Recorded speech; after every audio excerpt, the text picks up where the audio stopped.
Welcome to another edition of Your Impact Attack. That's right, it's Your Impact Attack, the C in the VBC. I'm the V, the vet. This is my tag team partner, Brandon, with the tag bam. Here he is. Brandon, what's going on? Not much, man. Hope you had a great week since the last time we did the Impact Attack. WrestleMania has passed us. And we're into the lull. Is Whoop, basically whoop. where we're at now. Yes, this is the time when everybody starts coasting, and TNA is no different. But we'll get to that soon. Let's acknowledge the people that are with us currently, because we've got some exciting stuff to get to. And by exciting, I mean, we do our best. All right, looks like we got Frank's Pickle Barrel Ass, Jerome Hall, Chris Winland, Labrat, and Lisbeth. Whoop, whoop. Happy Monday to y'all. Hope you're all having a great day. That's right. Let's not forget the Canada Spaceman under one of his many aliases at the top. He says, "I'm here first, so I want 50% off."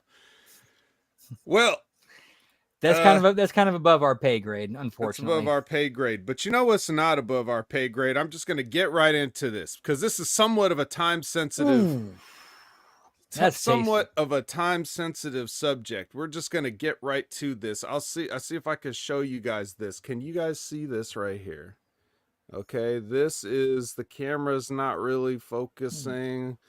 I can't really see. My phone is so high def or whatever.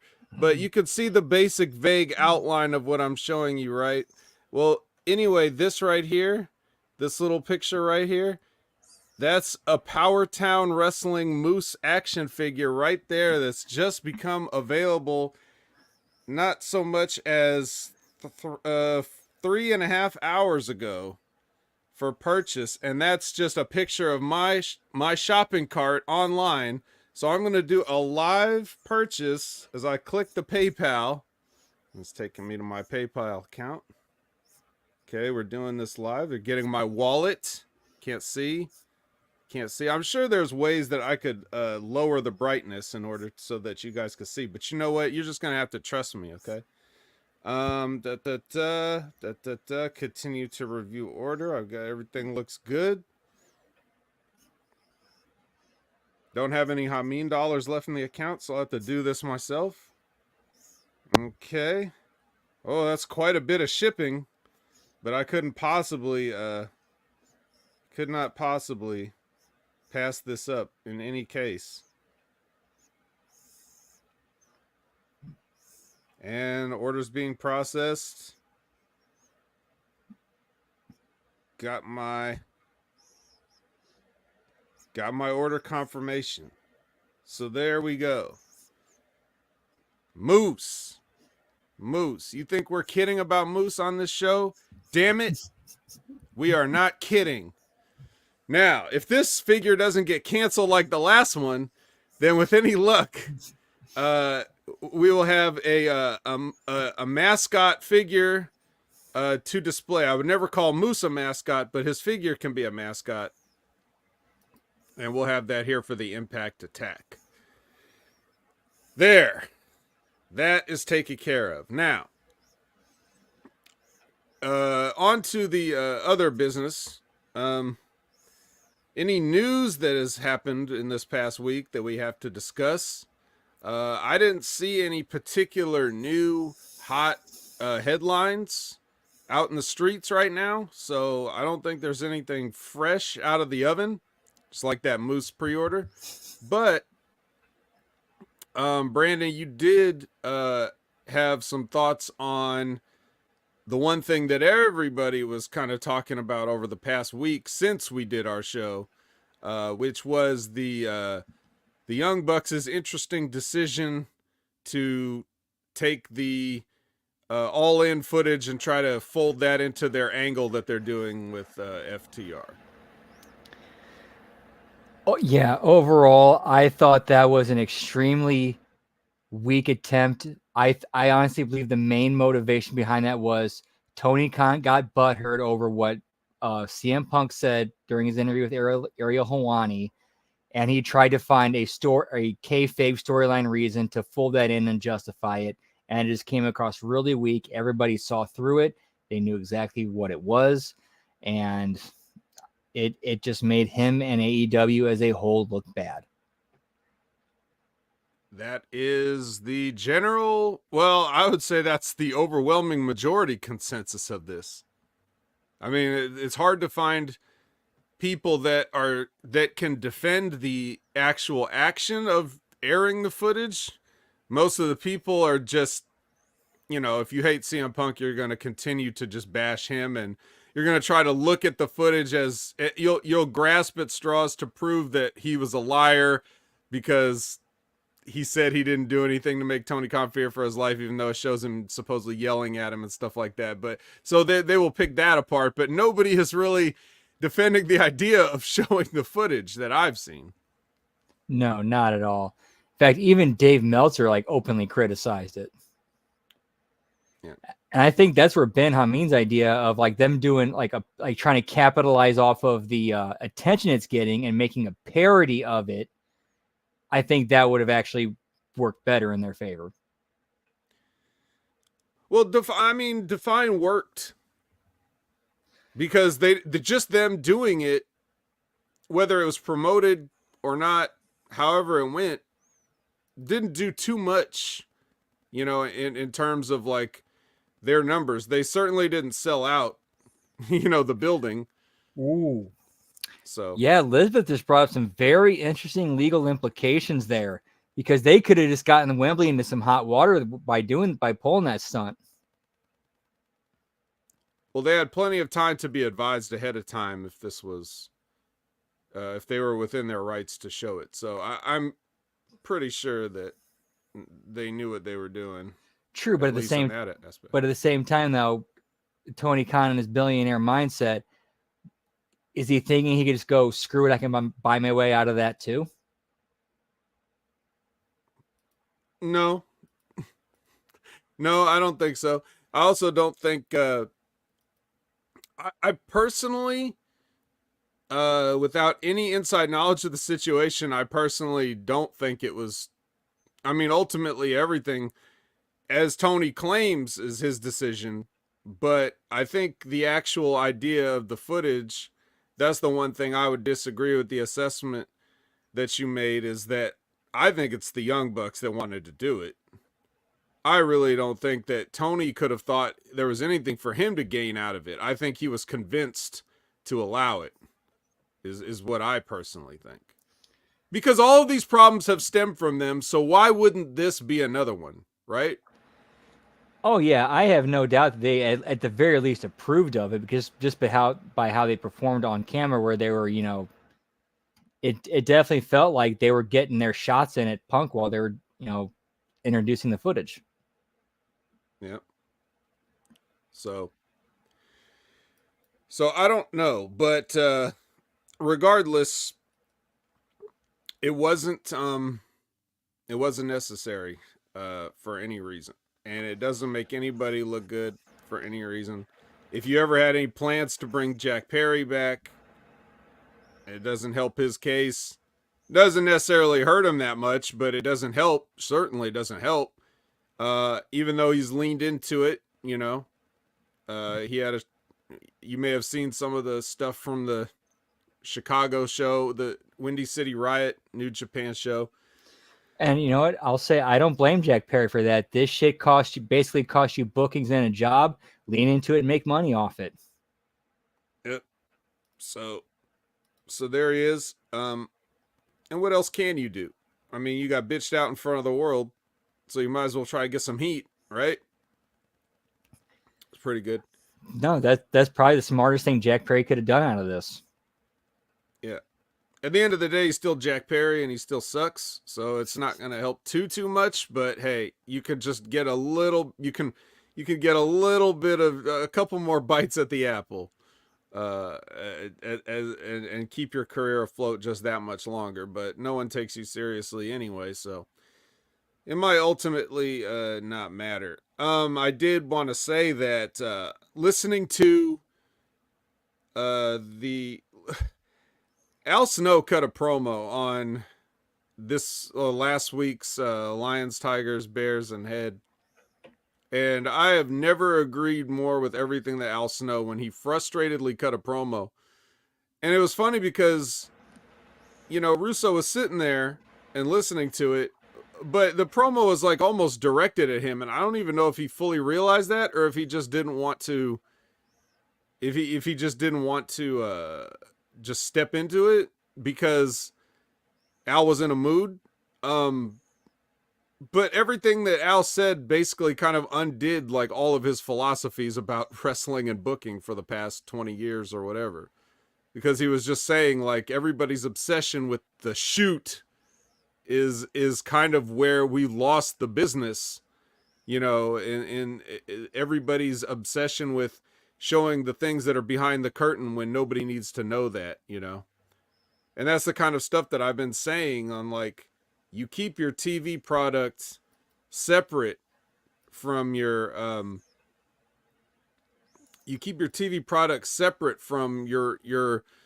the real life as much as you can. The same way it's like I always use the other people have used this since me, but I don't want anybody to think that I got it from them. I always give credit where credit is due, but I mean, I was the first person to think in the analogy of the Starbucks cup in the episode of Game of Thrones. Like, they went back and erased the Starbucks cup out of that episode, but everybody saw it, everybody caught it. It's a part of history now. You left the Starbucks cup in Game of Thrones, and that your mistake, even though it's a tiny little detail that some people may not have seen at the time, but those kind of things are like, you destroy the immersion of your TV show. While we're watching a Game of Thrones for the hour, you're supposed to just accept that there's magic and dragons and whatever other fantastic bullshit, ice zombies, whatever the fuck is on that show. You're supposed to just accept that for that hour and then move on afterwards with regular life. And wrestling can't do the exact same thing because these are, to a degree, real people. But whatever reality you're trying to create on your television show, that has to be that reality. And if you blur the lines, you're only satisfying a group of people that are hardcore and obsessive and will follow everything that you do no matter what you do. But the casual, whatever the casual audience is, or we'll just call it the loyal TV audience, is going to be confused. So there was a great many people that tune in to watch Dynamite every week. Maybe it's not as much as they hope they have, or that in the past they would have had, or even not as many as they started with. But those people that tune in every week, even the majority of them, had no idea what that footage was supposed to mean or what it was regarding. And all it's going to do is remind them that CM Punk exists, and if they want to see him, they can go to another channel. Right. So, or are they going to even know that's him?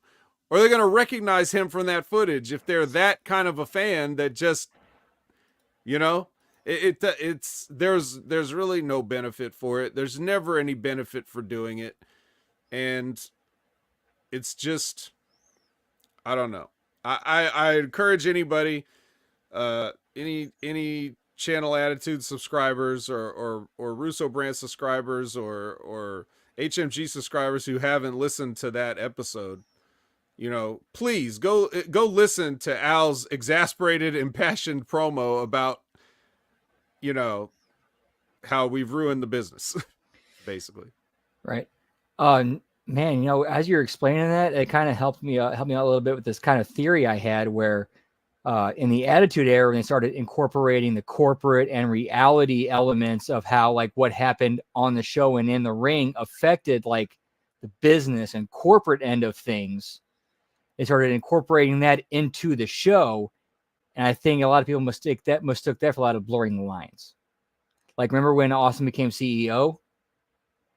I mean, vaguely, yes. Right, and well, then we've learned from wrestling that you can win child custody through ladder matches and other such legal matters. So you know, Well, like, that's the kind of shit that you don't need, right? right. Well, one main example I'm talking about is like when it comes to contract, like match contracts or some other kind of contracts, or like things that come to like real life legal matters. For example, when after Survivor Series '98, when Shane had turned face and granted Austin a title shot after the night after Survivor Series, they tried to wave it off, but then they brought in a real life judge as to do a cameo and say, no, this contract is legally binding, so that match happens tonight. Well, I mean, I guess I think what we would want to do is, because for the most people, if even though, unlike Game of Thrones or any other television show, you don't go and sit there and witness that. You don't watch those things play out. That's why the argument of whether wrestling is a television show or is it a sport, it's you don't go to a television show and watch it play out in real time. You have to wait for them to cut the footage together to present to you on television. You don't get a live viewing of that. It couldn't have been your Starbucks cup that you left on the table or threw at Jon Snow or whatever the case. That stuff is done somewhere else. It's self-contained, and that's it. And sports is something you go to witness. It's a live event, and it needs to be a live event. As we all learned when we had Thunderdome wrestling, that you actually, the we make movies claim is actually fraudulent because all you did was have matches in empty buildings. So for a live event, it needs to be treated like a live event. And you have to somewhat lower the heightened reality down to something closer to reality that we can accept. Moving forward, I think that's the only way to go, because it's the one way that wrestling hasn't gone. They've always gone heightened reality. They've always gone too ridiculous to believe, too much suspension of disbelief. We've never tried, hey, let's just do this as if it was real. So you can write whatever you want into your little format. If you say somebody's going to get assaulted, that's fine. But even in TV shows and movies, when people commit crimes, they go to jail in the TV shows and movies too. And I'm not talking about, the Mountie bullshit like that. I'm talking about like real jail, real arrests, real felonies that are being committed on air. You know how I love filmed crimes. It's okay if you want to write that, but then you got to write the consequences. And if you write the consequences and you see, oh my God, half my roster's been arrested, suspended, or whatever, and now we have nobody left, then you can't put on a show, then you're going to stop writing that bullshit. And you're going to try to think of more creative ways to get your show done. I 100% get and understand that viewpoint.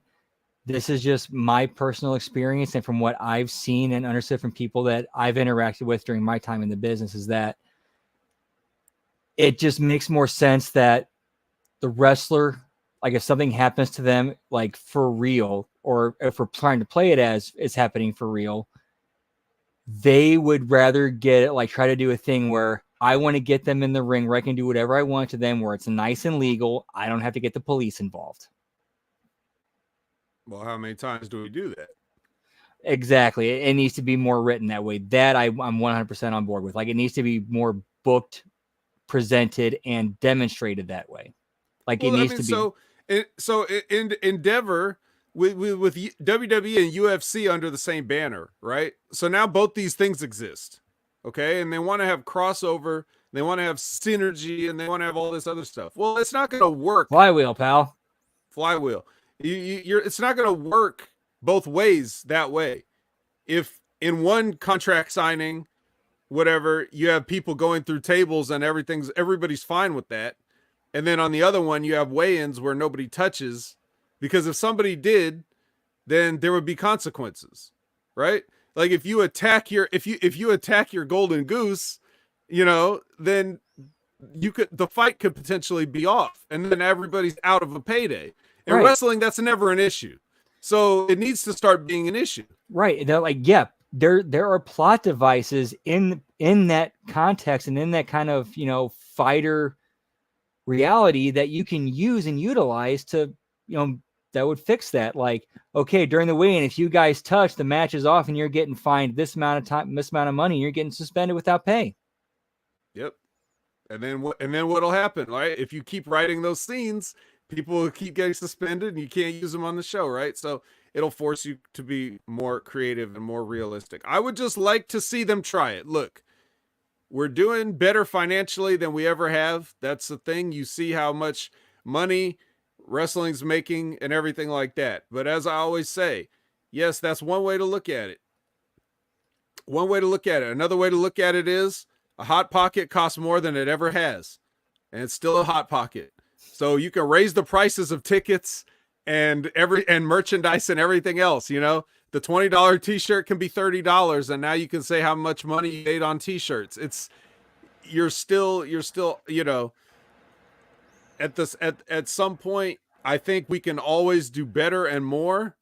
And like I said, sports right now in the world, whether it's, you know, whatever it is, we're talking about the Super Bowl, whether we're talking about World Cup soccer, even cricket in other countries, sports are doing great right now. You know, TV ain't. So find a way to make wrestling sports and see how that does. It hasn't been real sports in a long time. Maybe it's time to try it and see if people like it, because people love real sports. And there's a way you can work it like it's like real sports while incorporating like outside storylines that don't involve the actual sport itself, but because it involves the athletes playing the sport, it gets involved in the sport. Yeah. Like you can go back and watch any sports movie, Mighty Ducks, Major League. And what other ones were there? Angels in the Outfield. There was ones made for adults too. Mm-hmm. Yeah, like Sandlot, anything. Like you can go back and just look at those outside stories that took place outside of the game and then incorporate it into the show and into the sport. Yeah. Well, let's see, as we talk about this episode of Impact, let's see if we can find any places where we can apply this new logic. So before we get to that, classic Chris Winland question. The Riddler, I could call him. I know Ray likes to call him Chuckles. I'll call him the Riddler. And this week, he asks a couple of questions. He riddles us this. Oh, we'll start with the second one because I think we talked about this before. But he asked, what was your favorite match you were involved in and or opponent to work with? I think I've told stories about the match. I wish I could find this match. It's got to be somewhere. I would put it up on YouTube. But the Army of Two versus the Sonic Fang. I loved working with those guys. It was a blast. The match that we had went perfectly, in my opinion. You know, how as a wrestler, you never think your matches were good, or like you go back and you're like, shit, I fucked that up or whatever. But this match, when I watch it back, I'm like, yeah, that was cool. I'm proud of it. I wouldn't mind other people seeing that. And they were always great to work with. But unfortunately, elaborating on that any further doesn't do anybody any good because nobody knows this and nobody has any frames of reference. So until I find that lost footage, I won't be able to. Any people you want to mention, Brandon? Any matches? Absolutely. Yes, I do. In fact, as soon as I saw that question, there were two people that came to mind, and it was far and away the two easiest people I could think of. A man named Gary Jackson, who had actually been on WWF TV back in the day, doing the favor for guys like Scott Hall. And then another guy... Not to be confused with Gary, but continue. Yeah, Night Train Gary Jackson, amazing wrestler. And then a man by the name of the Manimal, who I met down in Texas.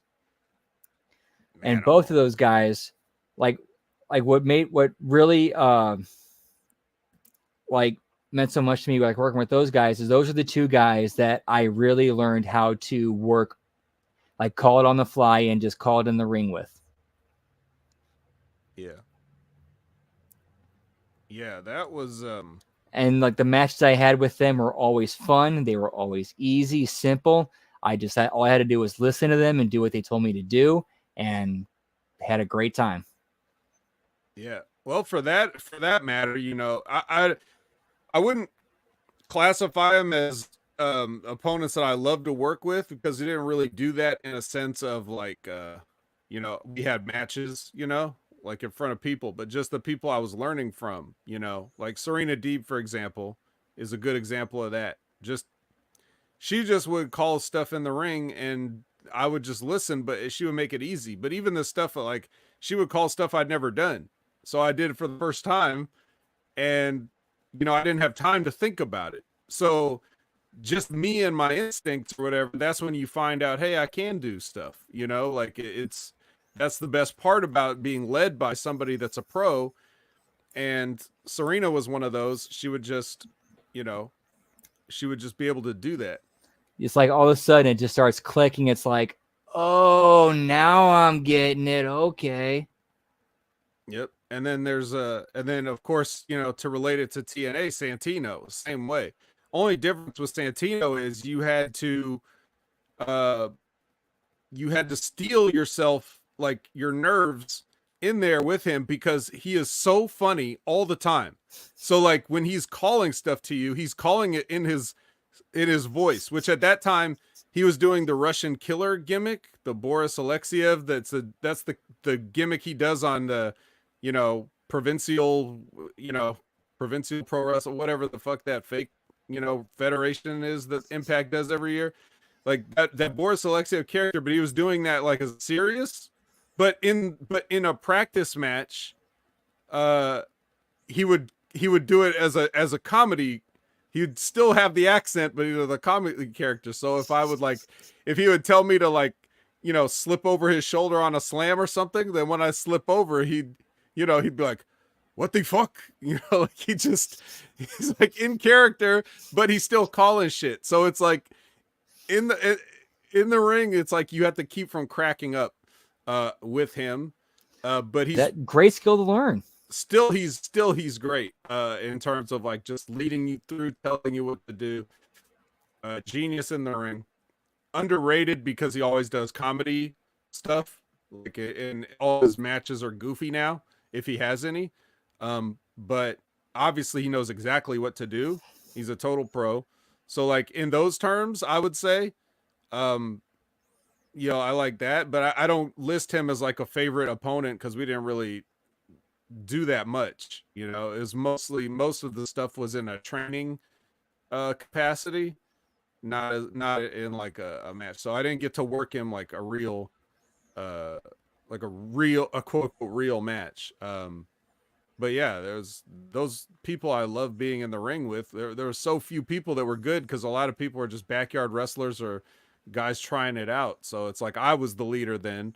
But with guys like, Victor from the Ascension, or, like I said, Santino or Serena Deeb, or any of those people, which I did have matches with Victor. So that was like, I could say he's a favorite opponent to work with, or to tag up with, or whatever we did. Because he knows what he's doing. He's got that good Canadian heart dungeon training, So, I mean, yeah, that's, I guess, that's pretty much it. Anybody else, or did you pretty much cover it? No, I think I got it. Like when I think of the matches that I really feel like I learned the most from and had the best matches with, like those are the first two that immediately come to mind. So it was Gary Jackson and Manimal. Manimal. Okay.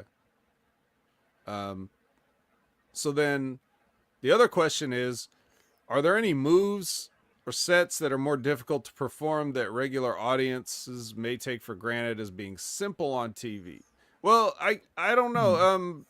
For me, the stuff that I assumed would be complicated for whatever reason didn't seem as complicated. Like watching it as a kid, I always thought like, man, a sunset flip, that's crazy. Like how do people, how do you jump over, and like it seemed like for a relatively unathletic kid like me, I would look at something like that and be like, wow, that's easy. But the first time I ever tried a sunset flip, I perfectly nailed it. It was things that you don't even think at all, like Yeah. the Like going over, footwork. going over the top rope when you get eliminated in the battle royal, or Yeah, just getting knocked over the top rope. right. Things like that. Going through the second rope, like Yeah, it that for the first thing when you get shit canned or whatever. It's like you have to learn to lead with your head. Like you almost go out like you're gonna dive directly to the floor. Otherwise, if you try, you would assume naturally your body would go sideways. So you want to go sideways, and then what happens when that happens is your feet get caught in the ropes if you try to go sideways. or how about this? Just learning the back bump and having to unlearn like how to fall. Yeah. Well, I mean, it's unnatural to fall in general for most people. So of course that's tricky, but I think for me personally, the one thing that I would just use this as an example. There were lots of things that seemed unintuitive, uh, that when you try to follow your intuition doesn't go right. And one of the things that I don't think people really think at all, when you hear people talk about footwork, right? You hear people say that a lot when they're, either criticizing somebody or they're trying to sound like they know something. One of the two, maybe both. But footwork in terms of like simple. The most simple thing in wrestling, a headlock, right? You just assume, oh, I'll just grab a guy in a headlock. But it's not just about the headlock. Oh, dude. You have to get it's your feet that are important. So you can't just be like standing off to the side with the guy, and you have to have the pose, because it's the sort of like the feet have to be in the right place, your body has to be in the right place, you have to be upright, your arms have to be a certain way. It's like there's so many little things that just go into a simple correct headlock.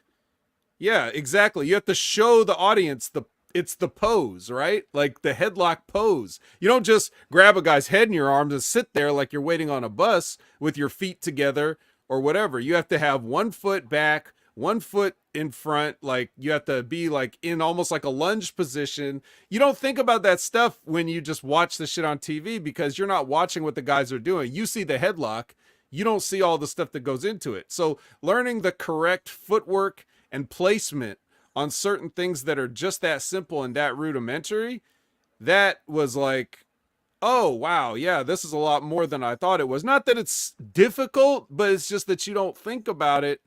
And for some people, the awkwardness is a little bit harder to get over than others, right? Yep, like the big thing I was learning with the headlocks is like, okay, if you do it like, this, okay, the person in the front row might see it, but the person in the 10th row ain't seeing shit. You got to make it big and show it to them. Yeah, you have to make it big. It's all about that. Like everything in life, in art, right? It's a story, and whether that's in a freeze frame of a photo or a painting or anything like that, like that's supposed to tell you a story. And wrestling's the same way. They called it like whoever I was training with or whatever, I forget exactly, but multiple people said it. They say it's the lines. Did you ever hear that? The lines, meaning, your outline of your body like has to be a certain way. So that headlock pose, that's what people are supposed to see, like the lines of that, or anything that you're in. It's almost like they're saying it has to be drawn a certain way. And if you do it one way, it might be ugly, but the other way is beautiful. So you have to get that pose so that if some ringside photographer snaps a picture, you could use that for a magazine or a website or whatever, right? Like that's the thing. You want everything you do to be, and that's why you'll see people in a headlock. Like they might take a step around because they're showing the four sides of the audience, you know? That's precisely how I was trying to do. Like if you're going to work a headlock, you pivot in a way, you show all four sides the headlock. Right. And the same thing with, it's even when you go into tackle drop down, like that's got to be, the lines all have to be there. You standing vertically, them laying horizontally. That's the lines, and everything's supposed to have a look. So those kind of things, Nobody at home before they step in a ring ever thinks about that. They just see what they see, and they probably see a cool move and are like, I want to do that cool move. But how do you get to the move? You know, what leads into the move? Those are the things that are like less obvious. So I would say those are the things that not as challenging necessarily to do, but you had to learn it before you could like really proceed any further beyond your fundamentals. And once you learn those fundamental aspects, once you learn the mechanics and the basics and the basic psychology of everything, that's when you realize you don't need any moves. I don't have any moves. I didn't do moves, you know? Like I was trained to survive and thrive and survive by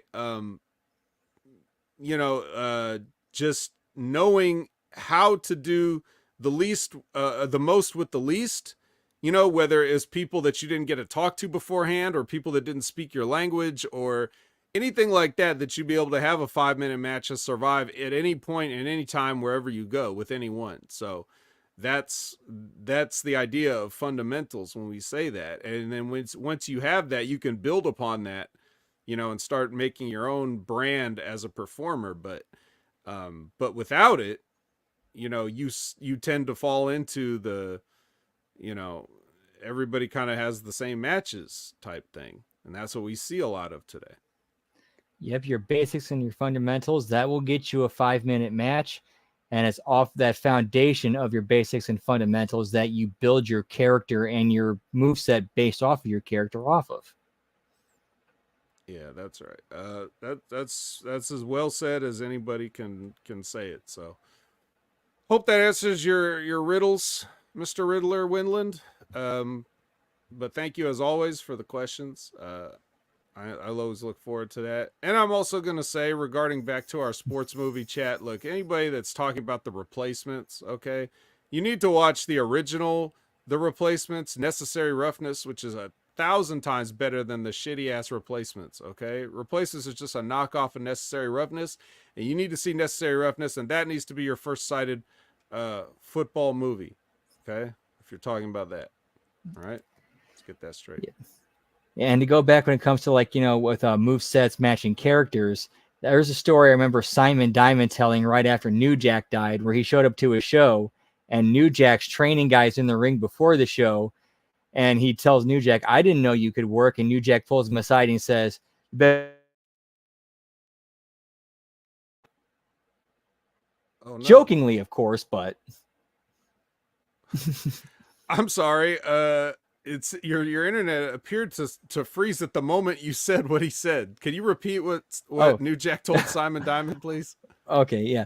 So yeah, so when Simon Diamond told New Jack, said, I didn't know you knew how to work. And then New Jack pulled him aside and said, you better not tell anybody that or I'll kill you. Yes. Yes. Come up to me with this on this balcony. But he, of course, you know, New Jack was joking. Right. Yeah, because if anybody watched New Jack in ECW, all you saw was a throat thrust, and then like an entire shopping cart full of, you know, household appliances or whatever that he would hit people with. So, you know, but obviously, you know, New Jack wasn't Smoky Mountain. You know, Jim Cornette didn't have a lot of non-working motherfuckers down there, so. You know what I mean? Yeah. Jim Cornette would not have had New Jack there if he didn't believe in his ability to work. Right. And back in those days, people got trained. You know, it's not like I'm here with my garbage can full of hockey sticks and keyboards. Where do I get dressed? You know, like, of course. So, well, hopefully, New Jack rests in peace. Let's see, my order number 8173 with Powertown Wrestling confirmed. Okay, just making sure of that before we move on. I think we're ready to talk about Moose, which is nice because we do get a Moose match on our show, and that's not a guarantee. You know, I understand not having your champ wrestle every single week, but you know, I don't even think they utilize him correctly when he's not uh, wrestling, or even if there's any time he's not on TV, that's unacceptable. So, let's start with this. Well, this is a little different. It's a little different for TNA Impact. A cold open brawl between the Alexanders. You know, more guards have to be out to break this up. And there was a spot where Josh, we're talking about fundamentals, right? So Josh flips over the top rope, and I don't think he hit anything on this flip over the top rope except his head on the apron when he rotated over. I think that's the only thing that he hit. That was ooh. You know, leave that to the other guys, Josh. But You ain't in the X division no more. You ain't. I know there's no limits supposedly, but maybe you have limits. So Tommy Dreamer comes out with a microphone, and he tells Josh, you know, he needs to calm down and please give him a moment. He tells him he's busted open 3 times. I don't think that's an accident. Little sly promotion for your radio show. Says I need to talk to Hammerstone and the people. You're busted open. You're busted open. Please, Josh, please, you're busted open. So anyway, when Josh finally fucks off and gets out of there, and it's just Tommy and Alexander Hammerstone in the ring, which you already know what's going to happen. Before anything happens, you already know what's going to happen. So it's like, why even? We had to sit through this. Anyway, a lecture from Tommy Dreamer about doing the right thing to Hammerstone and appealing to his legacy and all these things. Like, you don't need this. You can do things the right way. You know. Tommy looked a little yellow. Yeah. He basically, you know, he gives him the whole speech about how he's going to be a star, and he needs to do things the right way. And then we know what happens after that. Of course they shake hands, right? Of course they do. And after they shake hands, yeah, a wrestling forearm to the back. Oh my God. Oh God. And then he picks, now this is an impressive feat of strength. He picks Tommy Dreamer up for a torture rack, right? That's his workout for the day. He didn't need to go to the gym this day. And then here's the best part, all right? Now remember, we needed like how many guards? More guards to keep these guys apart? 6, 8? I didn't really count. There was a lot of people in there keeping them apart because they really just wanted to go at it. Like 2 minutes ago, they wanted to go at it. Josh hits the ring, and now Hammerstone powders. He's like, "Oh, no, I'm no." Bro, you just were trying to kill him, and you needed men to hold you back. Like, so the psychology's all wrong. Like, who lays this shit out? Like, seriously. Like, are you kidding me? Are you kidding me? What are you trying to do? You're trying to appeal with Tommy Dreamer cuts a promo trying to get Hammerstone over, talking about he's too good to be acting like this. Yeah, if this were real, I just got done beating Tommy Dreamer's ass. Here comes, Alexander. All right, I'm going to beat his ass too. Pretty much. You're already in the ring. He's got to slide in. Okay, Josh, come on in. I'm right here. Let's go. Right. But no, we don't do that because that's not wrestling. That's not fake wrestling. So anyway, Josh gets on the microphone, of course, and he just says, like, he wants a Rebellion wants a last man standing match. We'll just skip to the end and go back to criticizing. Look, the whole thing looks like we're still in some form or fashion telling Josh he needs to have his emotions in check.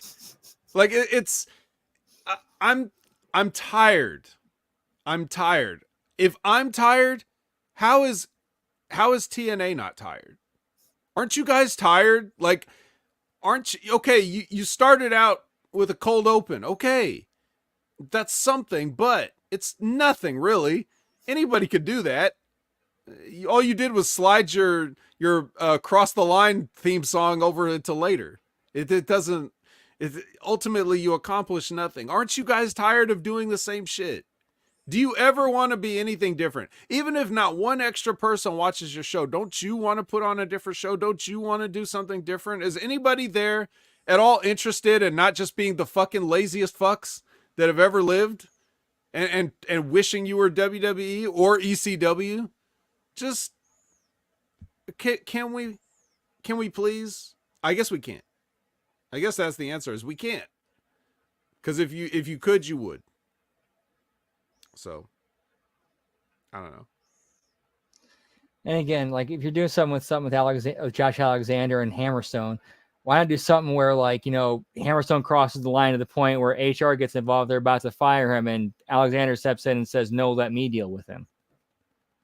Put me in the ring with him. Let me finish it. Let me deal with it." I need something. Anything but this.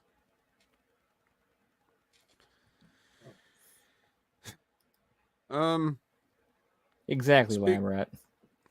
Speaking of anything but this, Laredo Kid versus Crazy Steve for the Digital Media Championship.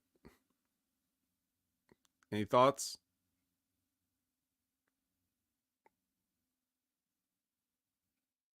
Unmute yourself. No, I liked this match. I thought it told a decent story where, you know, it was Steve continually going for the mask, and eventually it pissed Laredo Kid off enough to the point where he got himself DQ'd. And it protects Laredo Kid, and it keeps the story going. Well, does it?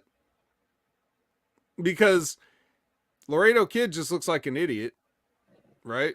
Like, he never does anything like this. Laredo Kid is a finesse wrestler.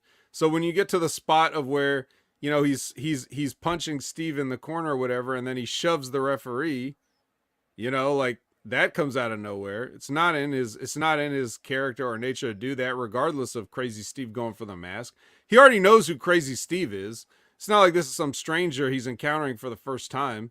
So this kind of a thing, you know, to me, it's just that they're looking at like another way to beat Laredo Kid without just pinning him in the middle. It's still you're just having Laredo Kid take a loss, you know. Which, why wouldn't you just instead of that, why wouldn't you have the story of Crazy Steve retaining his title by going for an obvious disqualification? Like, if he takes the mask off or something, that should be technically, I think, a disqualification. Like, removing the mask of a luchador, I think, is a disqualifying offense. So you could tell that story if you wanted to, but you're not going to do that because nobody there probably even knows that. Perhaps it's one of these archaic rules that we just don't remember. But you know, that's a different way to go. But no, you got, you know, even in a match where you don't get beat, you're still beating Laredo Kid. He still takes an L, you know? And I didn't even think it went over that good on TV because I had to run it back to figure out, like, did this match end or not? So I don't know. I didn't like it, but you're right, it's different. That's for sure. I'll say, when you mentioned the idea of Crazy Steve getting himself disqualified, I thought that would have worked better. Yeah, if you want to, you could tell a story of him just, I mean, because this is the Fork guy. Yeah, he pulls the mask off and he covers his face up, and then and then the ref throws the match out, and then you have the announcers explain, you know, we're still, you know, with respect to Lucha Libre, we're applying those rules to those matches with Lucha Libres who were masked. Yep, could have done that. You know, whatever you did, but this was just like a match, and it didn't really change anything. If it extended the story between these two guys, well, great, but I didn't want to see any more of this story. There was no story. They just made a match one day. Right, they could go the direction of Crazy Steve trying to corrupt Laredo Kid, but then Laredo Kid ends up resisting it and beats Crazy Steve for the title. I don't know.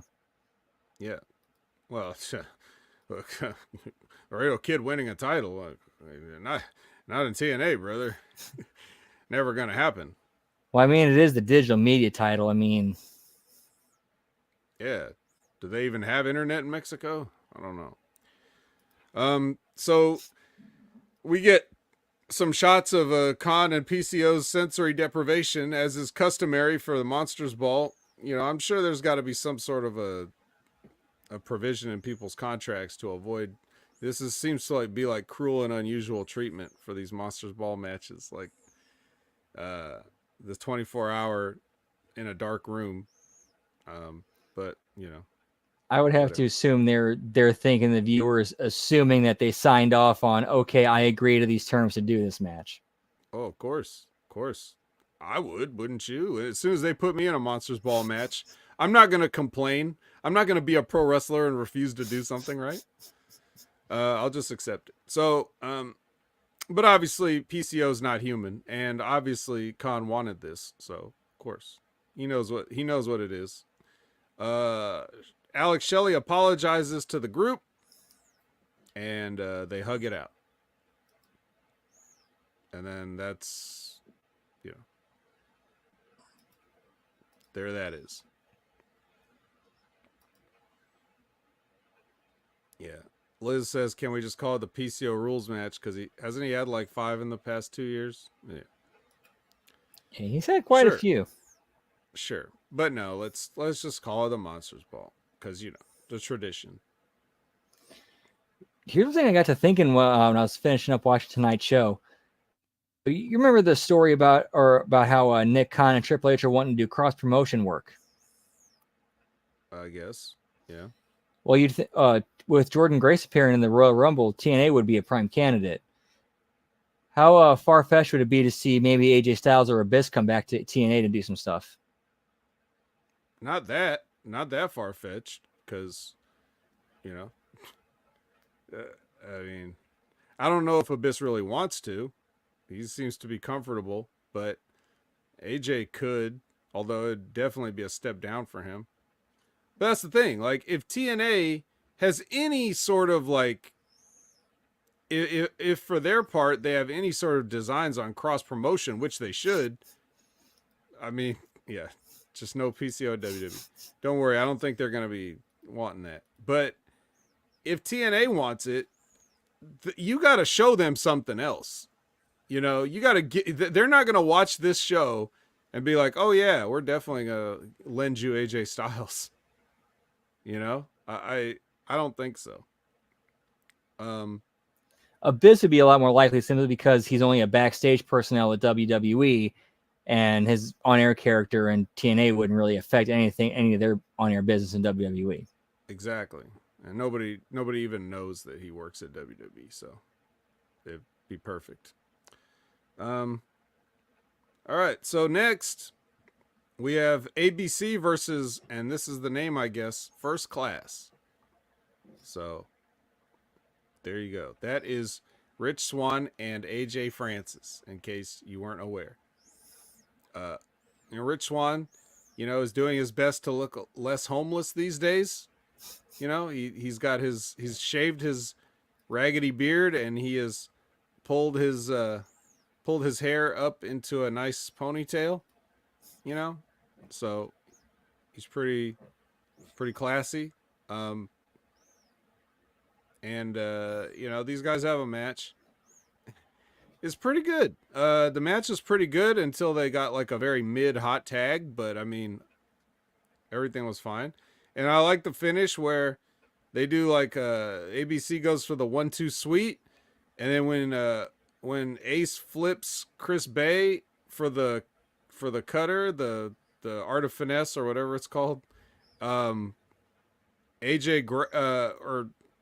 Rich Swann catches him with a neck breaker out of it, and then AJ grabs Ace Austin's leg from the outside, and when he turns to to fight him off, then Swann runs in with the schoolboy, and it's a very tight schoolboy, which is how a schoolboy's supposed to look, right? Where he's completely folded over and it doesn't look like he could get out.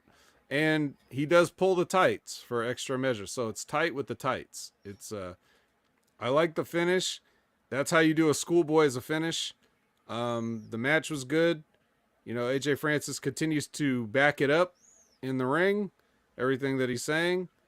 And you know, I like the match. It's funny because, you know, I didn't see the Grizzly Young Veterans have this good of a match with ABC. So what's going on? You know? Dude, I think Swan and AJ are money as a team. They work really well together. I would have to agree. And AJ Francis, his game, he has stepped it up amazingly. Yeah, he doesn't do much, but whatever he does, you know, generally makes sense. Exactly. What he does makes sense, and he gets the most out of everything he does. Yep. So Joe Hendry then afterward he comes out, and I guess ABC is just, you know, well, you lost, so you have nothing to do with anything anymore. Just get small and get out of everybody's way. You know, these two guys, right? Like so Joe Hendry comes out, and he's reciting Fresh Prince lyrics to get to his punchline of rhyming something with Fat Uncle Phil in reference to you know, AJ Francis, of course. Well, number one, Uncle Phil is fat already, so it's redundant to say Fat Uncle Phil. But I understand. But I have to correct this. But when he's reciting the lyrics, okay, I know that it's hard for a different generation of a guy from another country to probably understand this, okay? But in West Philadelphia, born and raised. Right. So what's the lyric? Okay, Brandon, you finished the lyric. Shooting some b-ball outside of the school. Right before that, he says, chilling out. That I honestly don't remember it. I remember very little of it. Unfortunately, as a '90s connoisseur, I'm actually kind of embarrassed right now. Yeah, every white person knows the lyrics to the Fresh Prince song. So boo this man, everybody. Boo this man in the chat. I deserve it. Come on, I deserve it. I deserve it. Come on. Right. Well, Liz knows, but the lyric is chilling out. Well, let me say what Joe Hendry said. Joe Hendry said, and he probably had to Google these lyrics or whatever, and whoever wrote it down got it wrong. He said, chilling out Max and relaxing all cool. Which then goes shooting some b-ball outside of the school. That's not the lyric. But he couldn't possibly know this. Look. Because the lyric is chilling out, comma, maxin, M-A-X-I-N, comma, relaxin, comma, all cool. Okay, this is a list of things. The term maxin is, you want to talk about archaic language. There was a brief period in the late 80s, early 90s where maxin, they tried to get maxin over, kind of like fetch, right?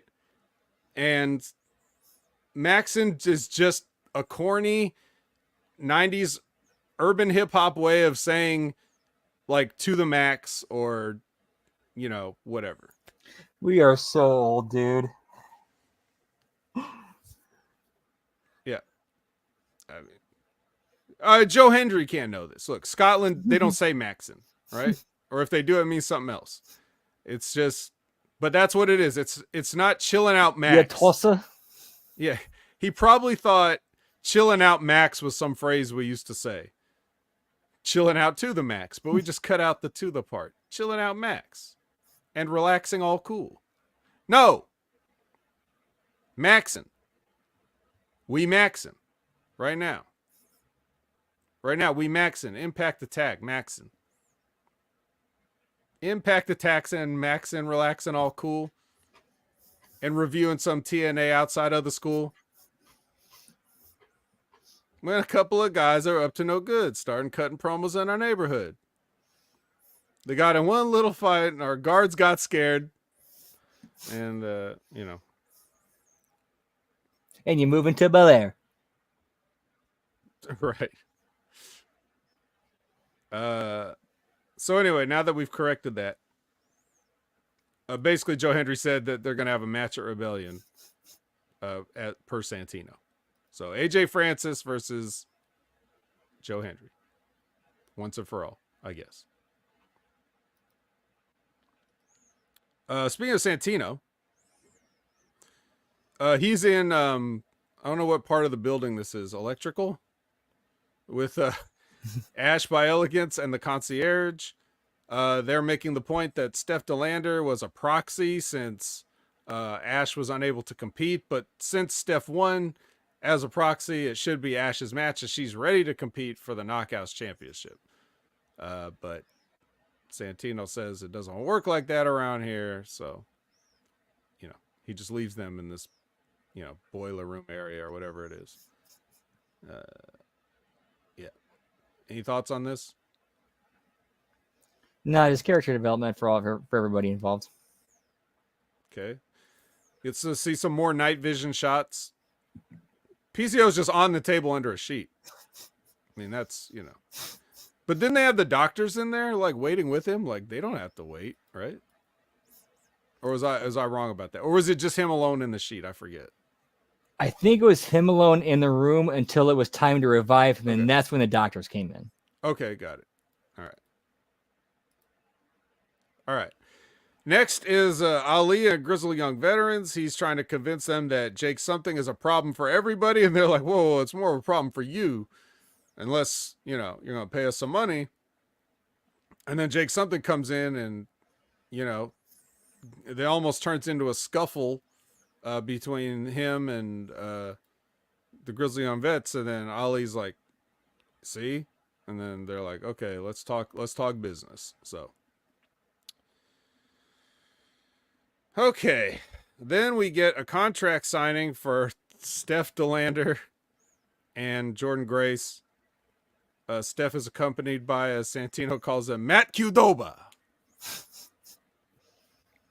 Which, if you don't know, is a Chipotle-like fast food chain. Or fast casual, as the internet may refer to it.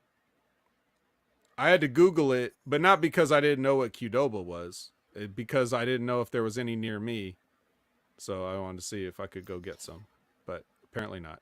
The one thing I'll never forget about Qdoba was that was where we went to, like, the night before we all went to Mexico. And the difference between that and, like, legitimate Mexican food made in Mexico, holy shit. That's right. Yeah, at Qdoba, they say Maxin, you know? It's not the same. Tex-Mex. Tex-Maxin. All cool. Anyway, you know what happens here. It's a contract signing, so what else, right? It's going to break down, and someone's going through a table. Well, it was Jordan Grace this time, so there you go. Now, again, if we go back to my analogy of UFC weigh-ins or whatever, if Jordan Grace had been injured by going through this table or whatever, then what happens? Hey, dumbass, you don't get a title shot now. Hey, I just lost this match. I just lost a lot of money. Jordan just lost a lot of money.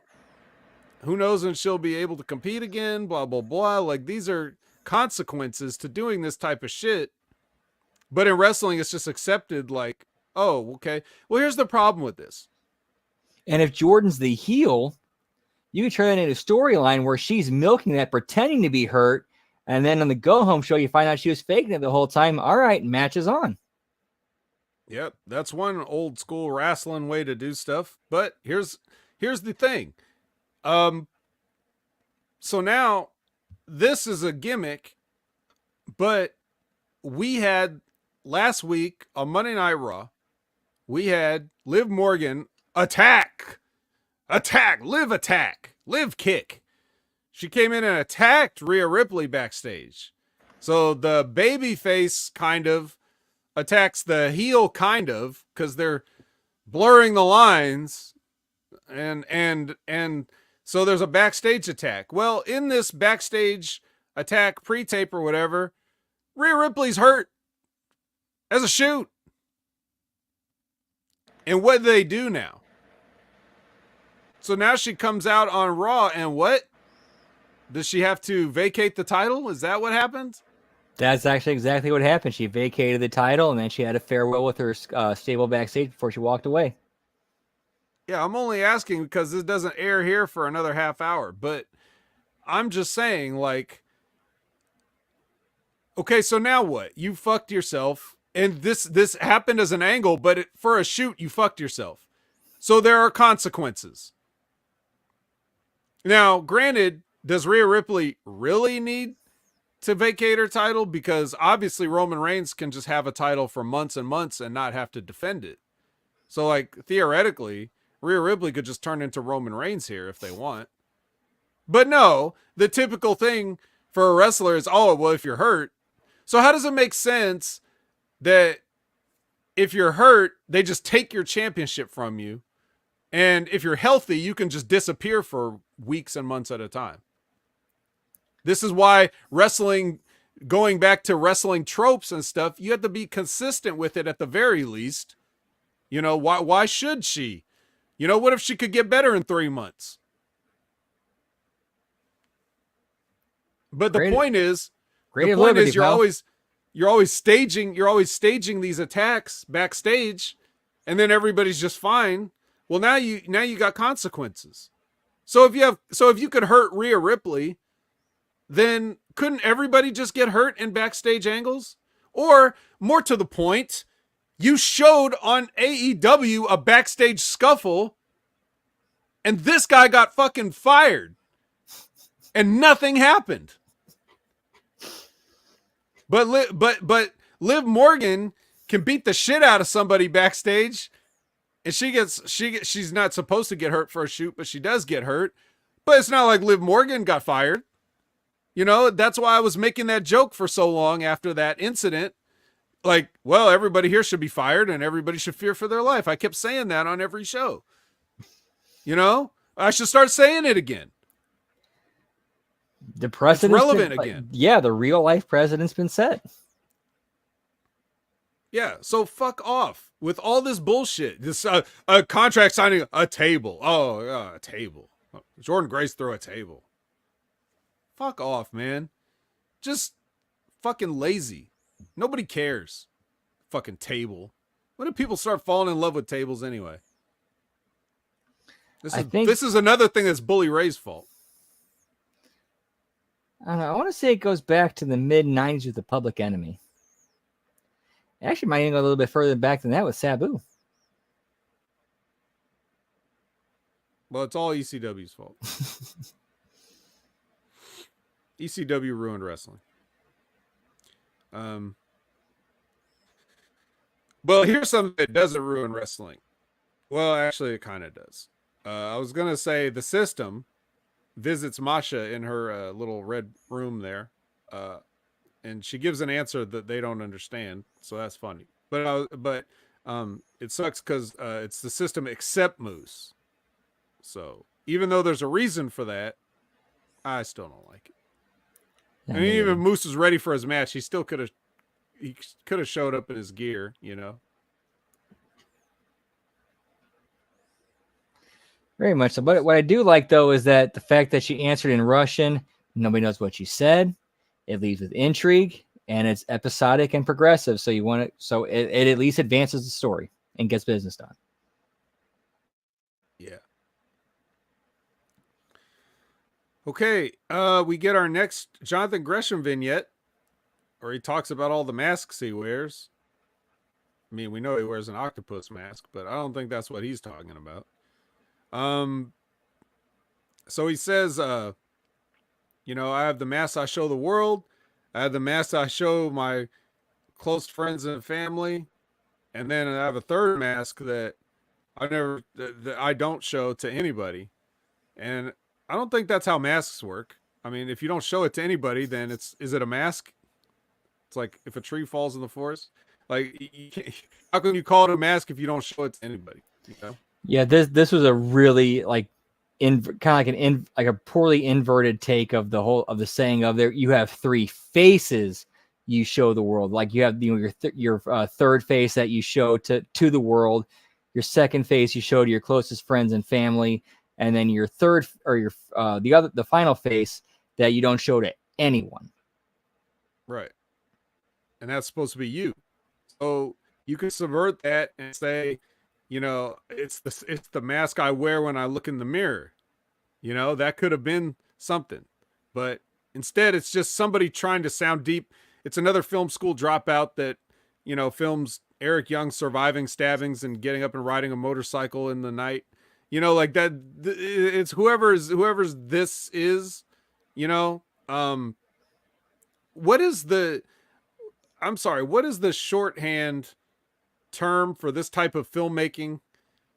Like what is this what do you call this when it's like you show these different images and uh there's like a there'll be like there'll be like cuts to like out of focus shots or like a fly in his eyeball or whatever. Like what is like what do you call this bullshit?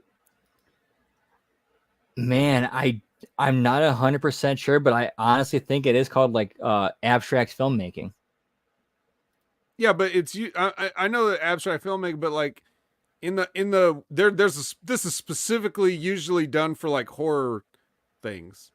It's like a David Fincher wannabe, you know, like that kind of an edit. I don't know what I don't know what it's called. I don't know what I'm sure the industry may not have a technical term for it, but they probably have a shorthand term that they use. Like, oh, this is just a classic so and so. I don't know. Somebody's watching me. I don't know. Whatever, it's stupid. Well, speaking of David Fincher, we have Trent Seven versus Moose. Moose. Moose.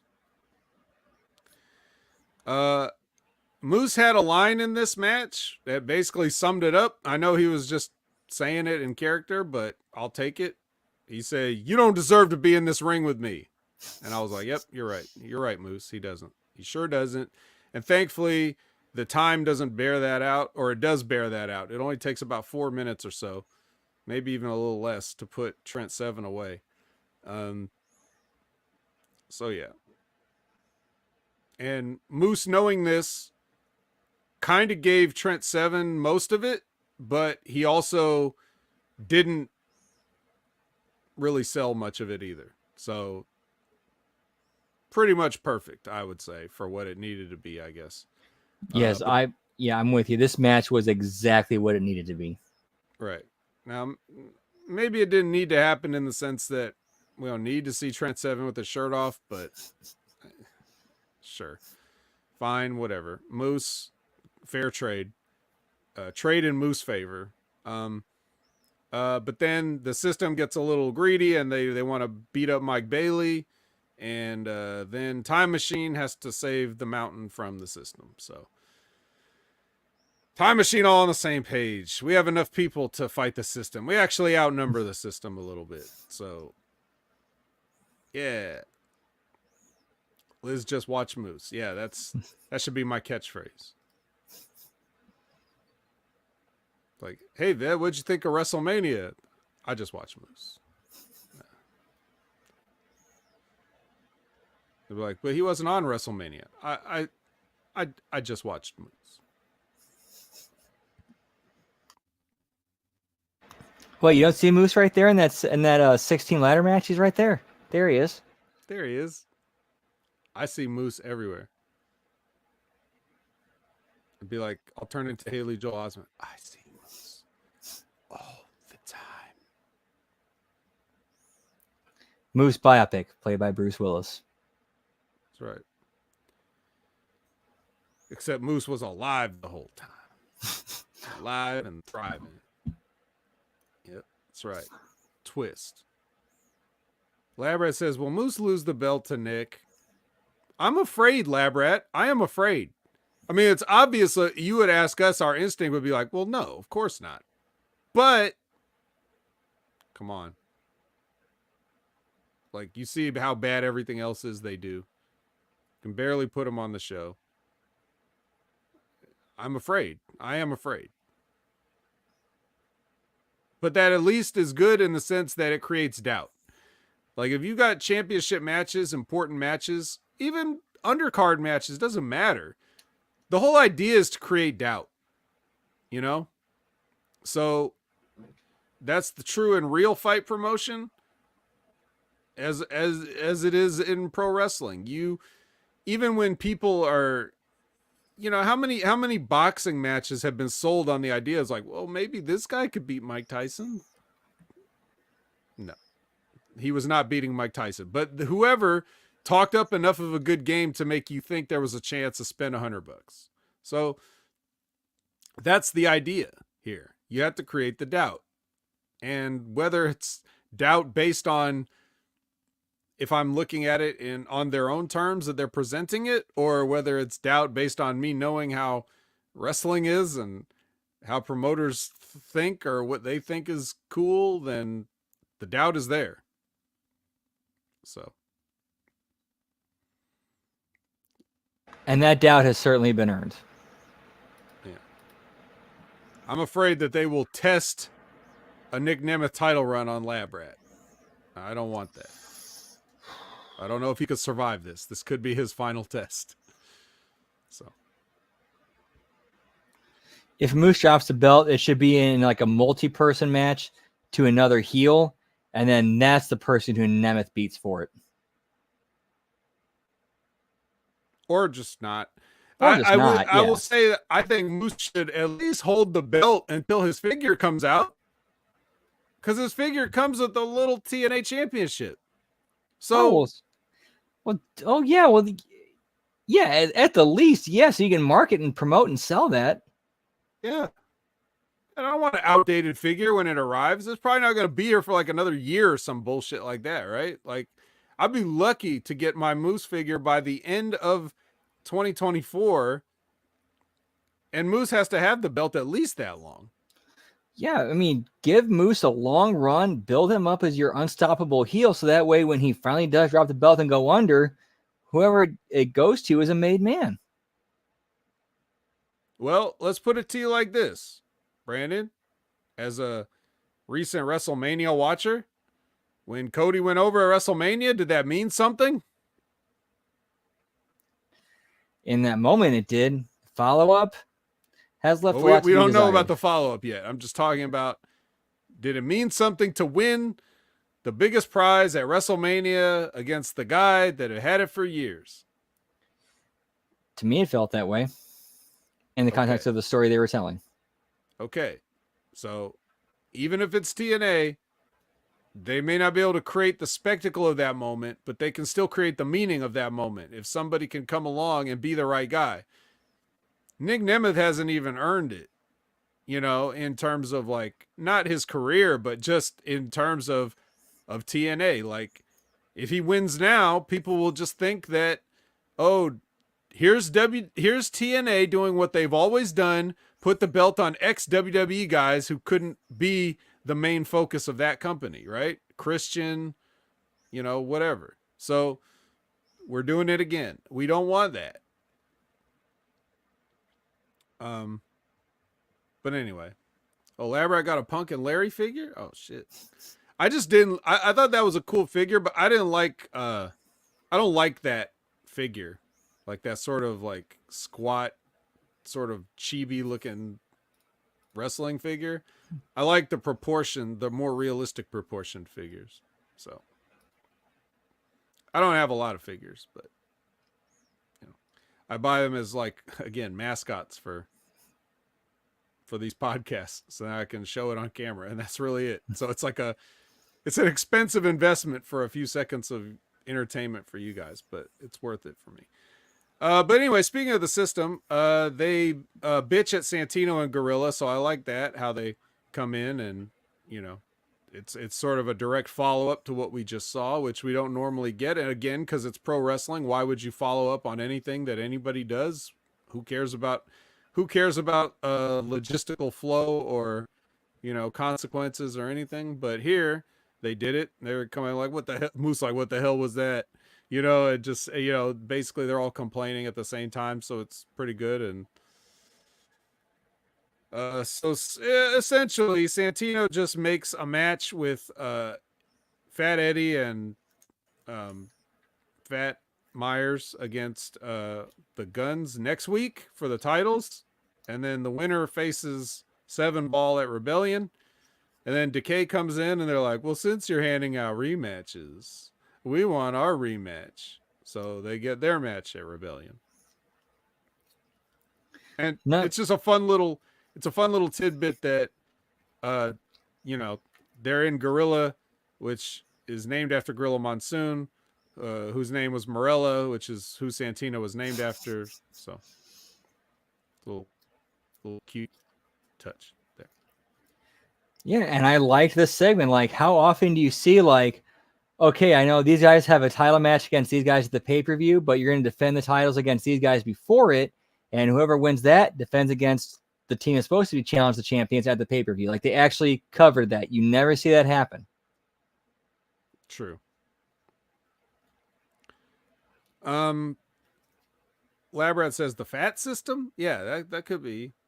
But if Lish comes out with them, that's like it cancels it out back to the system, I think.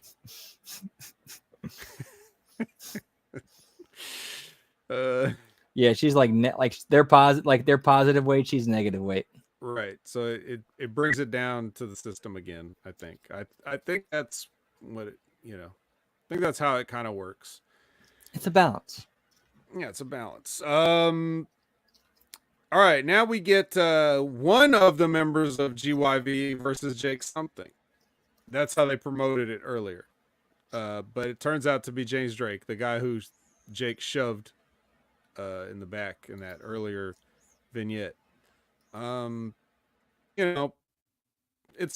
starts to be kind of a 2-on-1 handicap deal, with Gibson constantly interfering on the outside, and then Diener comes out to neutralize Zach Gibson, and then Jake something hits into the void on James. Then Ali comes out with a whole group of protesters.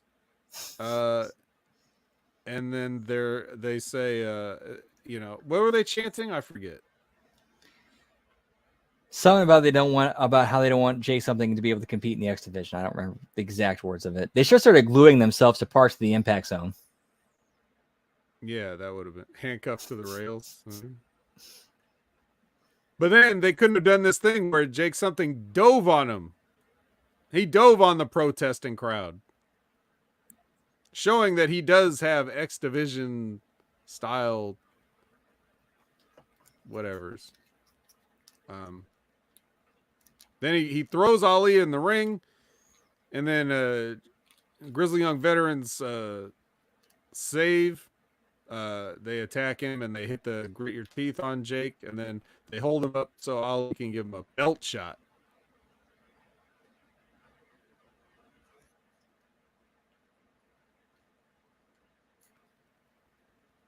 So we've had how many extracurricular actions ahead of this Rebellion pay-per-view? Let's see. We had a brawl between Josh and Hammerstone to start, right? Broken up. And then he attacked Tommy Dreamer, right? Then what else do we have? We have the contract signing, right? Jordan Grace through a table.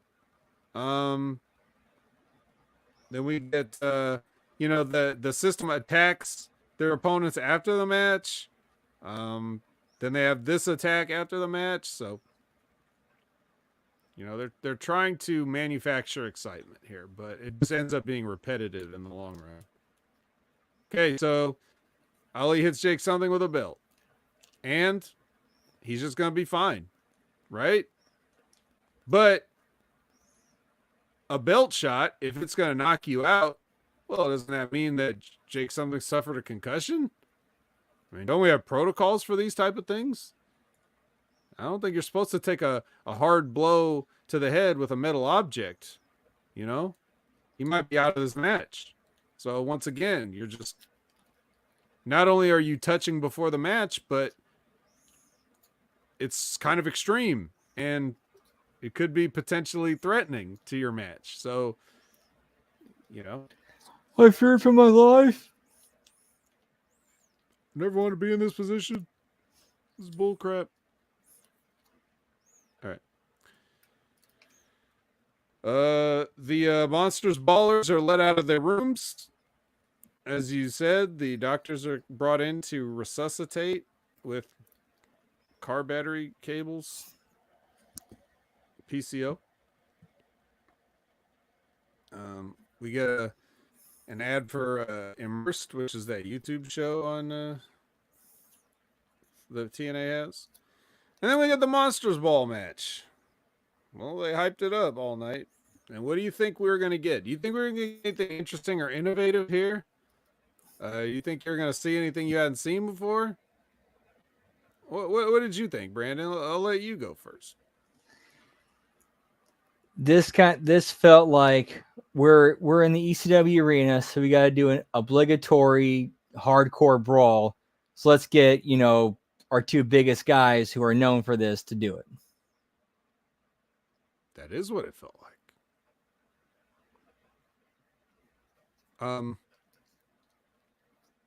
Yeah, well, I mean, even with all that, it's the same usual stuff. A shiny trash can, kendo sticks, table, a cookie sheet came from somewhere. I guess they were baking cookies earlier. And they left the sheet under the ring just because they had an extra one. I like the spot where Khan puts the trash can over PCO's head and then slaps it. That was a decent spot. I'll give him that. Yeah. I'm being sarcastic. It's fucking stupid. Of course, he did his pose too, his little K pose thing he does. Which is, I don't know if he knows. Like, do you think he knows that it doesn't look like a K to the people that are looking directly at him? Like, the K goes the other way, but he's doing it as if he's. Yeah, that's. Oh, wait, hold on. Yeah, that's. It's a crooked K, but it's a K. Right, but his arms are going the other way, so like it's actually not a K. It's like a greater than symbol. You know, I just, you have to. Yeah, you have to think when you're doing. Oh no, I did that wrong, derp. Yeah, derp. There we go. When you have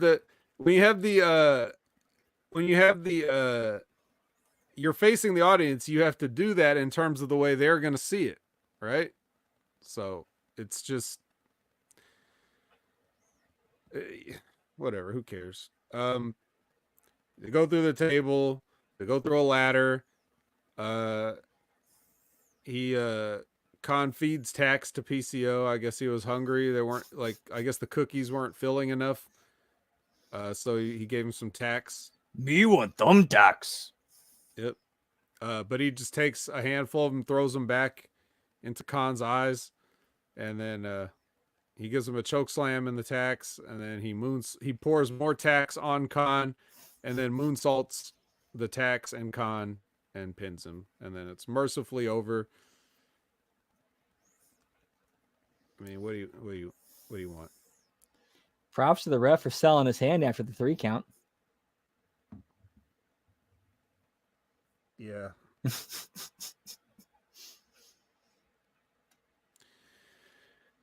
I'm not even gonna cut a promo. Yeah, we all at the beginning know. of the show. We all already know. We already know. We're just tired of it now. You know, it would seem weird to get super amped up and angry about something you've seen for the 50th time. Now you just look like an asshole, so I'm not gonna do it. You're not gonna do it. We know how it is. This is not what we're interested in. This is nothing resembling what you would call a sport. But even as hardcore matches go, I mean, how many cookie sheets do you think the ECW arena has seen? You think they're that into it? Who knows, man? Didn't it kind of originate from when they used to do bring your own weapons night and people would bring that, and that's when they started incorporating that because people would bring it to the shows? Yes, that's what I was thinking when I was watching it. I was like, how could I'm thinking, even when I look at the worst stuff I've ever seen on television, I'm still like trying to think like, okay, but if I was told I had to do this, or if I was in charge of producing it, or if I was booking it for whatever crazy reason, I might do that. I still try to think like, well, how could I make it make sense, or how could I get some reality into this, you know? And when you have an idea, something like the fans bring the weapons, right? It's like, then it's like, well, yeah, I'm using what's there. And if it's something stupid, then it's like, yeah, I'll use a cookie sheet, or I'll use a cheese grater, or I'll use, whatever. And then if the fans bring something too outrageous, obviously they're not going to be let in with it. But even if they are, even if they sneak it in, you could still just not grab it. Like, Yeah, like one of the boys to see something like, yeah, fuck that, I ain't using that. right. And you just, there's ways around it. You could still work around it. Like if they bring something, you just don't use it. But still, like that will give you the reason. But like in these matches, Monsters Ball or whatever, the idea is like, if you would think about it, it was like the idea is you could set this stuff up. Like you could bring whatever you wanted to bring. So if you have an unlimited amount of weapons at your disposal and the only limit is your creativity, why are you going to bring a cookie sheet? That's not even the best baking implement you could use. So like, why would you do it? I know why they do it, because you can just hit a guy with a cookie sheet. It'll make a noise and it'll bend the cookie sheet, but everybody knows what a cookie sheet is. So they know it's not that impressive, especially if if you're ramping up to thumbtacks. But even thumbtacks, it's like, yeah, thumbtacks hurt, but they're not debilitating. It's not like that would stop you. Like if you step or fall in thumbtacks, it's not like it shuts your whole body down that you can't fight anymore. It's just Right. something visual. Yeah, and if you're in the middle of a wrestling match or in the middle of a fight, you're gonna feel like the initial sting of them going into you, but then adrenaline is gonna, mask it over quickly. Yeah, you're barely gonna feel that. So I don't know, man. I just it used to make sense in a way. If you had the fans bring shit, then you're just grabbing it.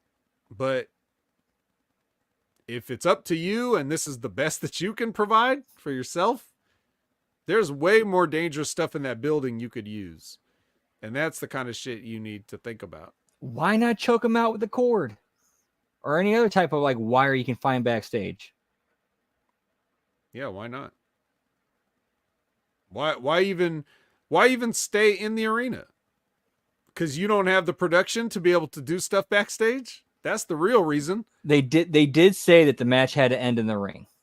But right, again, you can end in the ring. But again, you could say like, okay, this is a false count anyway. It's also false count anywhere. You can change that.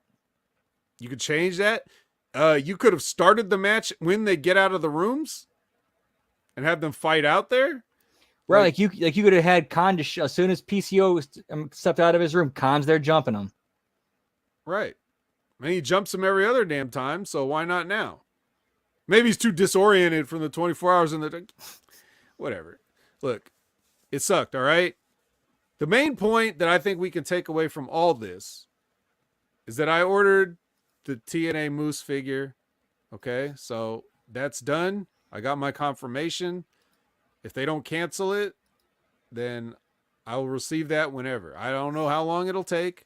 Maybe I'll do some research, find out how long it took the last wave of figures to arrive after they were pre-ordered. But that's all that matters right now. So, and that's all we have, I think, on this. Any closing thoughts, Brandon? Nah, I thought this is one of, like, overall, I thought this was one of the better episodes. Obviously, it had its flaws, as we talked about, and things they could have changed and made better, but at least I felt like, at least this episode, they were advancing stories and made you want to see where things went next week. Or at least attempted to. Yeah, I can't. Well, I will ask if you punched it up. I, in fact, did. All right, well, let's see. Let's see if this is any better. Okay, well, we go to an in-ring, opening up with Josh Alexander and Alexander Hammerstone. It opens the same way with a hot start of the Alexanders fighting. Tommy Dreamer out. Tommy Dreamer cuts same promo and gets laid out by Hammerstone before Josh comes out for the save. Except this time, Alex Hammerstone doesn't bail out, and they just continue to keep fighting and go backstage. And then we go to a recap and our catch-up package. They should fight over Tommy Dreamer's fat, prone body. Like, he should just be laying in the ring, and they should be punching each other over him. Yes. And stepping on him and falling down because they lost their footing because his body is squishy and it's not stable. And then we go to the announce table. They talk about what just happened. They run down the card for tonight and then talk about recent events and give their thoughts. And then we go backstage with the system. They arrive in a limo and they talk about how Moose is going to eliminate Trent Seven before Rebellion. And then we go to our first commercial break. We come backstage, the Time Machine's locker room, and get the same promo that we got on the show with Shelly saying, or added, where Shelly says that they have unfinished business to take care of. We go backstage to Josh Alexander and Alexander Hammerstone, where they continue to fight before the police get involved and separate them, with Santino directing the police. Match number 1, Digital Media Championship, Crazy Steve versus Laredo Kid. Laredo Kid music and entrance, Crazy Steve music and entrance, condensed version of the match we got on the show. And then we go to a Dango vignette. He talks about how and why he fired Bravo and Prudius. Prudius enters the shot and he lays out Fandango. And we go to a shot of the production truck where Dango wants to know who or how the production staff got the tape. The staff tells him that a cameraman gave it to Prudius after he was threatened. Dango sees the cameraman and he attacks him. We go backstage to the System locker room. The System's getting settled in. They make fun of their Rebellion opponents and how they might not make it to Rebellion. And then Time Machine is seen eavesdropping.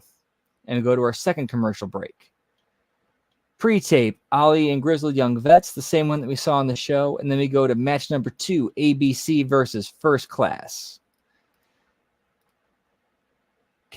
First Class music and entrance, ABC music and entrance. Condensed version of the match we got on the show. And then we got Joe Hendry music and entrance, and he does his whole bit.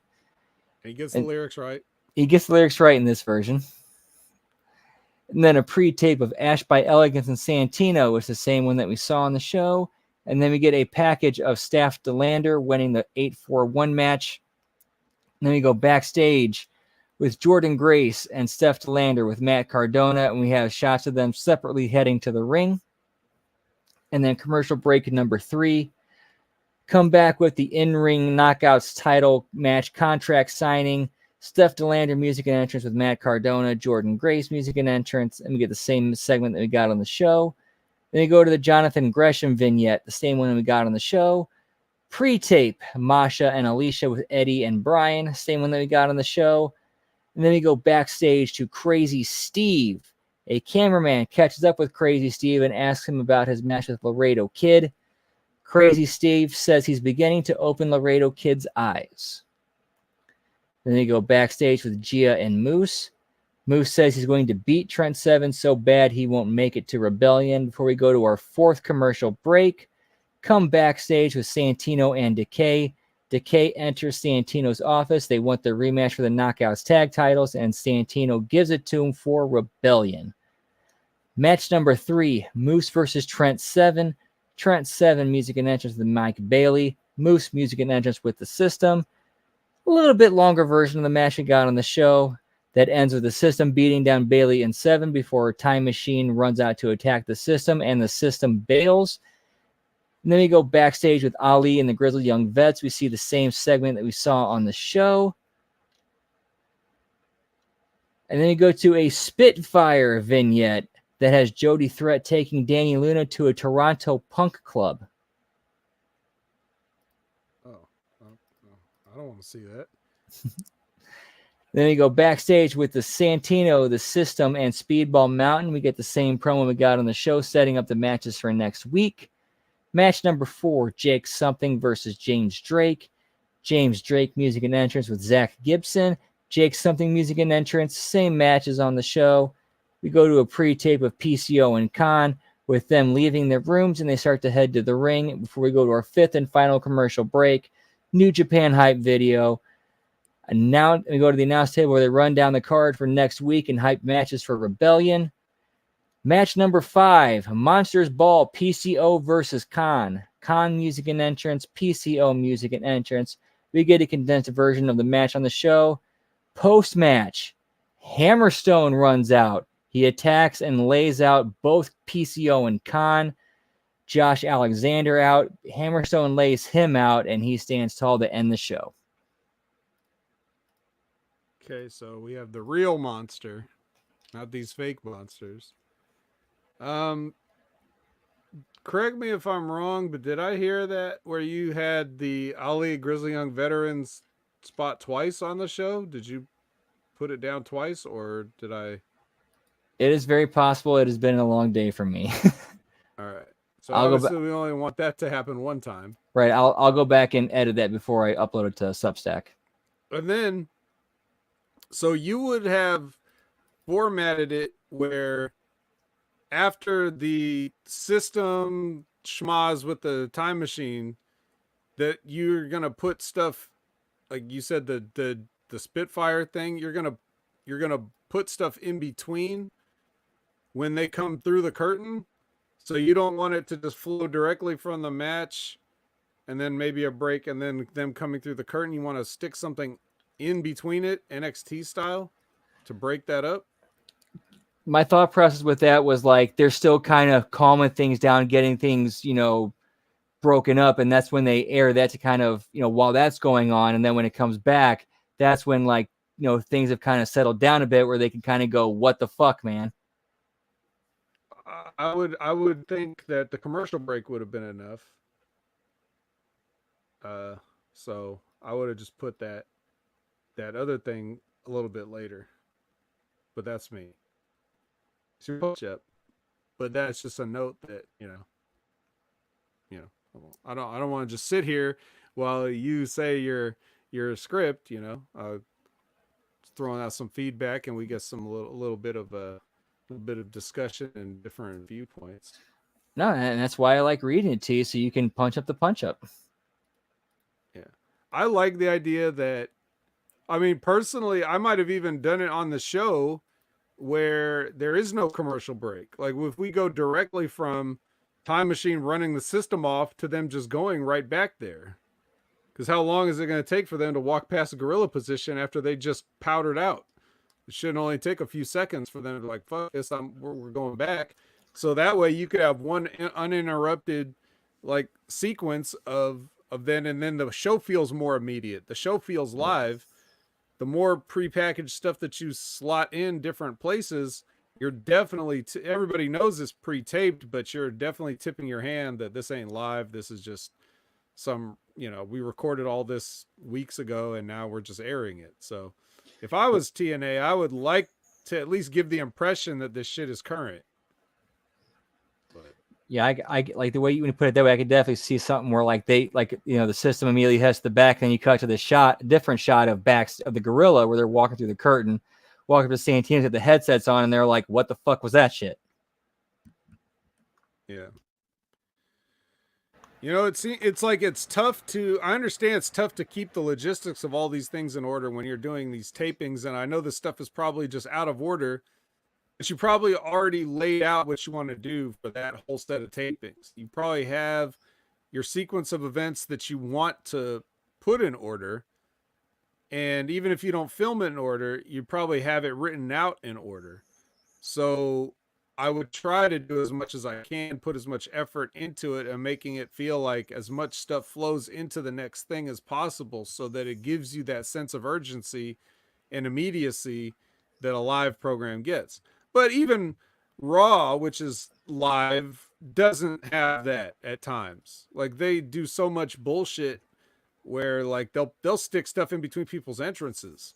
So, everybody can work on this. It's not just picking on TNA, but you know, you have to give people a sense of it. You can't mess with their minds in terms of like when things are happening. It shouldn't be that confusing. You should just, if you see something, you're gonna want to get a follow up on it right away. Everybody wants to know now. And there's times when you can hold it off for later for, creative purposes, but if it's not that creatively important, then we should just keep everything flowing in order. And give us more moose, like Labrat says. A moose in every segment. That's like if I was like an Ali like politician, I promise a moose in every segment. If I'm elected champion, I promise you will get moose in every quarter hour. Every quarter hour at least. Moose in picture, yeah. We should have a picture in picture during the entire show. What is Moose doing? Whether he's eating one of his like catered meals, or like whether he's trying to pre-order his own action figure, whatever. We should be seeing, it's like Poochie. When Moose is on the screen, other characters should be saying, "Hey, where's Moose?" His spaceship blew up on his way to his home planet. Oh, hell no.